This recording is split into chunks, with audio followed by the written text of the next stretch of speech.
हस्तं स्थापितं येन भूतले स्वयं रूपः कदा मह्यं ददाति स्वयं पदान्तिकं वन्देऽहं श्रीगुरो श्रीयुतापदकमलं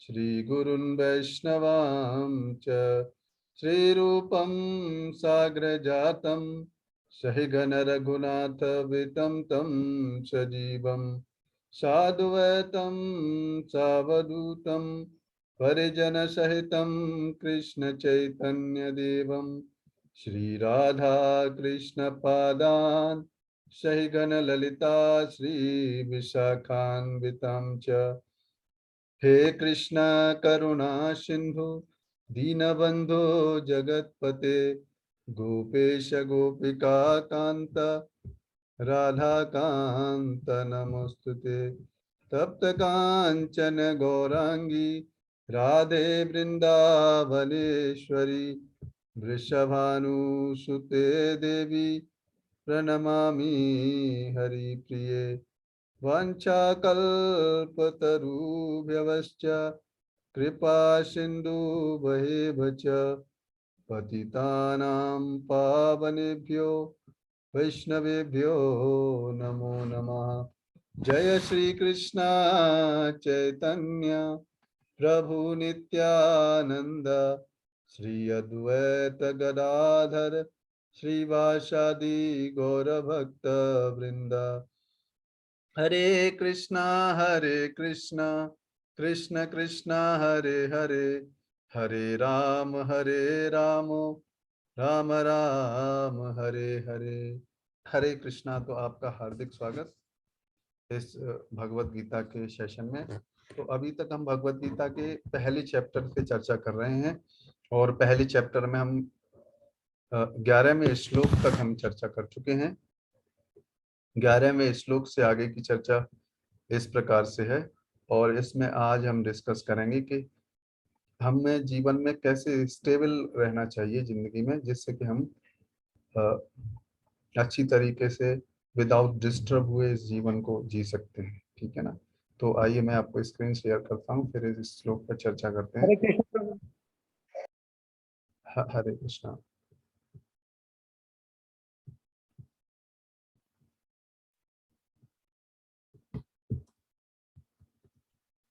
तस्य संजय हर्ष कुरु गुरु वृद्धः पितामह सिंहनादं विनुद्युच्य शंखदद्मो प्रतापवान।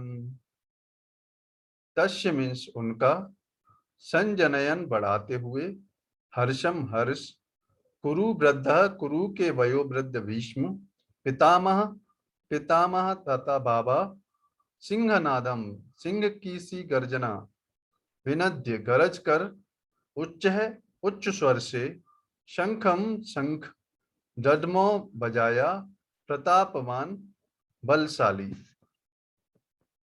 तो अनुवाद एवं तात्पर्य हिज डिवाइन ग्रेस श्री भक्ति वेदांत स्वामी प्रभुपाद के द्वारा। जगत गुरु श्रील प्रभुपाद की जय।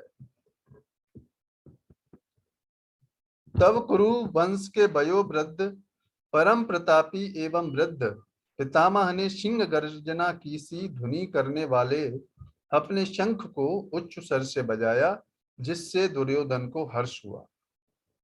अभी आप देखो, इससे पहले दुर्योधन एनालिसिस कर रहा था, है ना, अपनी आर्मी की और पांडवों की आर्मी की, दोनों सेनाओं का एनालिसिस कर रहा था।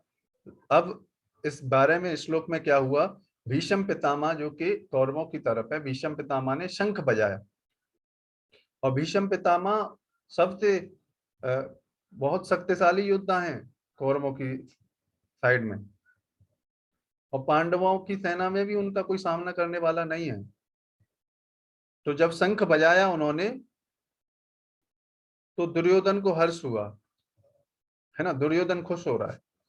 उसी तरीके से हम भी अपने जीवन में क्या होता है, जब हमारे अनुसार जिंदगी में, हमारी इच्छाओं के अनुसार या हमारे अकॉर्डिंग जब तक जीवन चलता रहता है तो हमको अच्छा लगता है ना। लेकिन जब हमारे अनुसार कभी नहीं चलता, कार्य नहीं होता, तो हम बड़े दुखी हो जाते हैं या भयभीत हो जाते हैं। जैसे यहाँ पर देखेंगे, इससे पहले दुर्योधन भयभीत सा दिख रहा था, लेकिन जैसे ही भीष्म पितामह ने शंख बजाया तो उसको ये लगने लगा कि हाँ, अब मेरी कुछ आशा है जीतने की युद्ध को, इसलिए वो प्रसन्न हो रहा है अभी, है ना। तो लाइफ में हमें अगर अपने जीवन के उद्देश्य को हासिल करना है तो ऐसा नहीं होना चाहिए कि कभी हमारे जीवन में परिस्थितियां फेवरेबल हुई तो हमें बहुत खुश हो रहे हैं, ठीक है, लेकिन परिस्थितियां अनफेवरेबल हो गई तो दुखी हो रहे हैं, क्योंकि फेवरेबल अनफेवरेबल हमारे हाथों में नहीं है ना। अगर ऐसा होता तो हम तो कभी चाहते ही नहीं, है ना, कि हम कभी दुखी हों, कभी भी हमारे जीवन में परिस्थितियां हमारे अनुसार ना हो, ऐसा हम चाहते नहीं कभी, है ना। इससे ये प्रूफ होता है कि हम चाहते तो हैं कि हमेशा हमारे जीवन में परिस्थितियां फेवरेबल हों, सुखी रहूं मैं, लेकिन ऐसा हो नहीं पाता। क्यों? क्योंकि हमारा अपने जीवन के ऊपर कंट्रोल नहीं है। इससे ये प्रूफ होता है, ये हमें समझना चाहिए। ये ना समझने की वजह से हम दुखी होते हैं। इससे ये और प्रूफ होता है कि हमको कंट्रोल करने वाली कोई सुप्रीम पावर है जो डिसाइड करती है हमारे जीवन में कैसे परिस्थितियां आएंगी, कैसे क्या होगा, है ना। नहीं तो हमारे जीवन में हमारा अगर हम कंट्रोल कर रहे होते या फिर हमारे पेरेंट्स कंट्रोल कर रहे होते, तब तो हमारे जीवन में हमारे अनुसार ही होने लगता था या हमारे पेरेंट्स के अनुसार होने चाहिए था, लेकिन ऐसा नहीं है ना। तो इससे प्रूफ होता है कि कोई हायर पावर है। तो वो हायर पावर किसके अनुसार कार्य होता है, वो भगवत गीता में दिया गया है। और वो सुप्रीम पावर कौन है? भगवान है, भगवान कृष्ण है। तो यहाँ पर और परपट में बता रहे हैं प्रभुपाद, कुरु वंश के वयोवृद्ध पितामह अपने पौत्र दुर्योधन का मनोभाव जान गए, तो इनको भीष्म पितामह के पोते हैं ये, है ना। भीष्म पितामह के को पता चल गया कि ये दुर्योधन क्या चाहता है, क्योंकि भीष्म पितामह के पास भी आया था। तो जान गए क्या चाहता है, इसलिए उन्होंने शंख बजाना स्टार्ट कर दिया, जिससे कि वो खुश हो जाए थोड़ा, दुर्योधन। और उसके प्रति अपनी स्वाभाविक दयावश उन्होंने उसे प्रसन्न करने के लिए अत्यंत उच्च स्वर से अपना शंख बजाया, जो उनकी सिंह के समान स्थिति के अनुरूप था। अप्रत्यक्ष रूप में शंख के द्वारा प्रतीकात्मक ढंग से उन्होंने अपने हताश पुत्र दुर्योधन को बता दिया कि उन्हें युद्ध में विजय की आशा नहीं है, क्योंकि दूसरे पक्ष में साक्षात भगवान श्री कृष्ण हैं। फिर भी युद्ध का मार्गदर्शन करना उनका कर्तव्य था और इस संबंध में वे कोई कसर नहीं रखेंगे। तो क्योंकि वो दुर्योधन की साइड में हैं, इसलिए वो अपने कर्तव्य का पालन करेंगे, क्योंकि दुर्योधन क्या है? राजा है, और राजा का पालन करना उसके सैनिकों का कर्तव्य है, तो वो अपने कर्तव्य का पालन करेंगे। लेकिन इससे भी हायर और भी कर्तव्य है, भगवान की आज्ञा का पालन करना। और आप देखेंगे यहाँ पर आगे युद्ध जब होगा, आपने देखा जब कौरव और पांडवों के बीच में युद्ध हुआ महाभारत का, तो कौन जीते? पांडव जीते, है ना। क्यों जीते? क्योंकि उन्होंने धर्म का रास्ता अपनाया, और सबसे बड़ी बात है कि वो भगवान कृष्ण उनके साथ थे, क्योंकि जहां पर भगवान पूर्ण पुरुषोत्तम भगवान है वहीं पर विजय होती है और वहीं पर धर्म होता है। और अगर हम भगवान को अपने जीवन में ऐड कर लें तो क्या होगा? हम हमेशा सुखी रह सकते हैं। फिर इन छोटी छोटी चीजें से हम प्रभावित नहीं हो सकते कि कभी हमारे जीवन में कुछ ऐसा हुआ, है ना, या शारीरिक पीड़ा हुई, या फिर किसी एग्जाम में कुछ हुआ गड़बड़, या फिर घर में समस्या हुई, बहुत सारी चीजें हो जाती हैं जिससे कि हमारे जीवन में फेवरेबल सिचुएशन नहीं होती, और कभी कभी फेवरेबल हो जाती है। तो आप भगवत गीता में आप देखेंगे भगवान कृष्ण इतनी जगह बोलते हैं कि सुख और दुख तो किसकी तरह? सर्दी और गर्मी और वर्षा की तरह है। जिस तरीके से मौसम बदलते रहते हैं, कभी ऐसा होता है कि कभी हमेशा गर्मी रही हो या फिर कभी सर्दी रही हो, है ना। हाँ, कुछ कुछ पार्ट में कभी कभी होता है, लेकिन वहां पर भी क्लाइमेट चेंज हो है ना। उसी तरीके से भगवान भगवत गीता में बताते हैं कि मात्रा स्पर्शात् कौन्तेय धीरस तत्र न मुह्यति।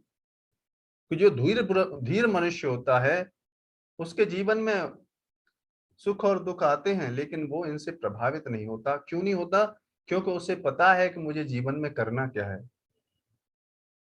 उसे पता है कि जीवन का उद्देश्य क्या है। उसे पता है कि मुझे भगवान की भक्ति करनी है, भगवान से प्रेम करना है। और इस संसार से जब भगवान से प्रेम होएगा तो वो उस संसार से निकल जाएगा। फिर उससे कभी भी, क्योंकि अभी आप देखो जैसे कोई कैदी है ना, कैदी जेल में है और जेल में उसको दुख हो रहा है, या कभी कभी उसके इच्छा अनुसार कार्य हो जाता है तो सुखी हो जाता है। तो सबसे बढ़िया कार्य क्या है? वो जेल से निकल जाए तो हमेशा खुश रह सकता है, उसको कोई परेशानी नहीं होगी। उसी तरीके से हमें, बट समस्या क्या है, एक बार क्या हुआ, दो व्यक्ति थे, एक एक व्यक्ति कुएं में गिर गया है ना।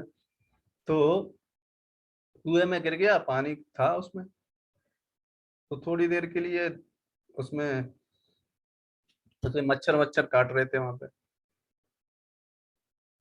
तो वो सॉल्यूशन ढूंढने लगा कि मच्छर काटने का कुछ उपाय ढूंढा जा सकता है, मच्छर खत्म हो जाए इस कुएं से तो मैं क्या हो जाऊंगा, बड़ा सुखी हो जाऊंगा।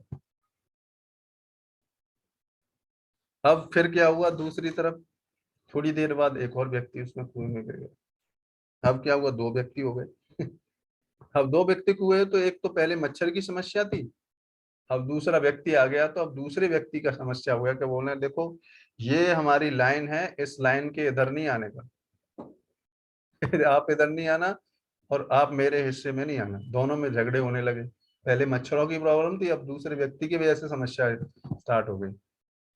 और एक व्यक्ति ऊपर से कुएं से रस्सी टांगे खड़ा हुआ है, बोल रहा है भैया रस्सी पकड़ो बाहर आ जाओ। वो बोल रहा है रुक जाओ, पहले मैं मच्छरों की और इस व्यक्ति को पहले सबक सिखा दूं, ये मेरे एरिया में आ रहा है ना। तो उसी तरीके से हम सब क्या हैं, इस भौतिक संसार में गिर पड़े हैं कुएं में, और क्या कर रहे हैं, छोटी छोटी समस्याओं को सॉल्व करने का प्रयास कर रहे हैं, है ना। छोटी समस्या आ जाती है उसको सॉल्व करने में लगे हुए हैं, लेकिन भगवान के भक्त हमको रास्ता दिखा रहे हैं, हाथ पकड़ा रहे हैं, भगवत गीता फोन कर रहे हैं, भैया भगवत गीता क्लास अटेंड कर लो और समझ जाओ जीवन का उद्देश्य क्या है, क्रम कृष्ण परम भगवान है, उनकी भक्ति करो, है ना। और इस भौतिक संसार से निकल जाओ तो हमेशा हमेशा के लिए सुखी रह सकते हैं। इस भौतिक संसार में सुख नहीं है। ये भौतिक संसार क्या है, दुखालयम अशाश्वतम। इस संसार में कोई नहीं सुखी रहा। भगवान ने पेटेंट कर दिया इस भौतिक संसार को कि यहाँ पे सुख नहीं मिलेगा। असली सुख चाहिए तो कहाँ मिलेगा? जो भगवान का धाम है, शाश्वत है, वहां मिलेगा। तो ऐसे धाम जाने के लिए हमको क्या करना पड़ेगा, पहले इस भौतिक संसार में जो थोड़े क्षणिक सुख और दुख हैं उनसे ऊपर उठना पड़ेगा। उसके लिए भगवान की भक्ति करनी पड़ेगी, है ना। और आप करेंगे, इससे हमारे आध्यात्मिक जीवन में अगला जीवन तो हम भगवान के धाम जाएंगे ही जाएंगे, और इस जीवन में भी हम बहुत कुछ हासिल कर सकते हैं। आप देखो, अगर हम थोड़े क्षणिक चीजों से परेशान नहीं होंगे तो क्या होगा। और जैसे हम पढ़ाई कर रहे हैं और छोटी मोटी प्रॉब्लम आई तो पढ़ाई हमारी डिस्टर्ब हो जाती है नहीं है ना। तो अगर हम इन सुख और दुख से ऊपर उठ जाएंगे तो हम पढ़ाई में भी अच्छा कर सकते हैं, ठीक है ना। तो एक ही सॉल्यूशन है, भगवान की भक्ति करना। इससे हम सारी समस्याओं का समाधान कर सकते हैं। Solution to the all problems क्या है? एक ही रामबाण इलाज है सारी समस्याओं का, भगवान की भक्ति करना, है ना। फिर हम ये जितने भी सुख दुख और भय जिनसे हम परेशान रहते हैं, आप देखो लोग भयभीत रहते हैं, ओहो आज क्या होगा, कल क्या होगा, और परेशान रहते हैं उसी में, और अपना समय जो है हमारे हाथों में है ना। देखो लोग अपने प्रेजेंट के बारे में नहीं सोचते, पास्ट में क्या हो गया उसके लिए अपना समय बर्बाद कर दे, अरे ऐसा नहीं होना चाहिए था, और फ्यूचर में अरे क्या होगा, तो पास्ट और फ्यूचर के बारे में ही सोचते सोचते अपना समय बर्बाद करते हैं। लेकिन अगर व्यक्ति प्रेजेंट में सोच के कार्य कर ले तो उसका पास्ट भी अच्छा हो जाएगा और फ्यूचर भी अच्छा हो जाएगा, है नहीं। तो ये कुछ ध्यान में रखे।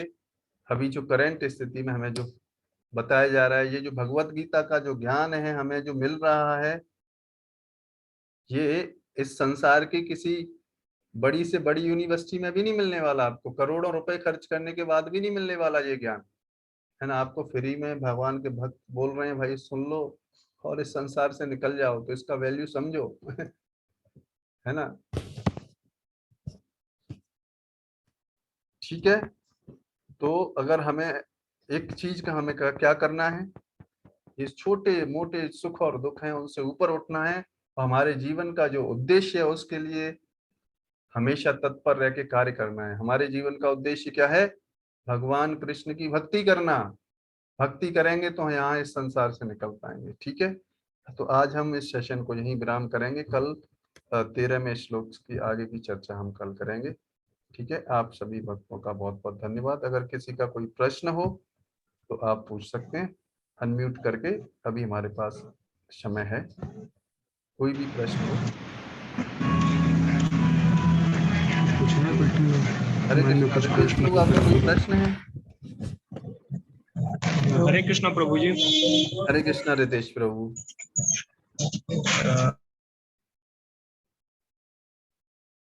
जी प्रभु जी, कोई प्रश्न तो नहीं है, लेकिन क्षमा चाहूंगा कि पिछले कई दिनों से प्रभु जी ये अटेंड नहीं कर पा रहा था, कोई ऑडियो बात का नहीं, थोड़ी प्रॉब्लम आ रही और थी आपके प्रभु साथ जो भक्त आए थे कैंप में उनको भी बोल सकते हैं, है ना, उनका भी कुछ भला हो सकता है ना। जी। जी प्रभु जी, वो मेरे साथ एक और लड़का बैठ कर भी सुन रहा था प्रभु जी, वो भी अच्छा, हाँ हाँ, अच्छा रहेगा। बाकी इसकी रिकॉर्डिंग अच्छा हम लगा। डाल देंगे ग्रुप में जिसमें आप ऐड हैं, है ना, जी धीरे धीरे करके। जी प्रभु जी।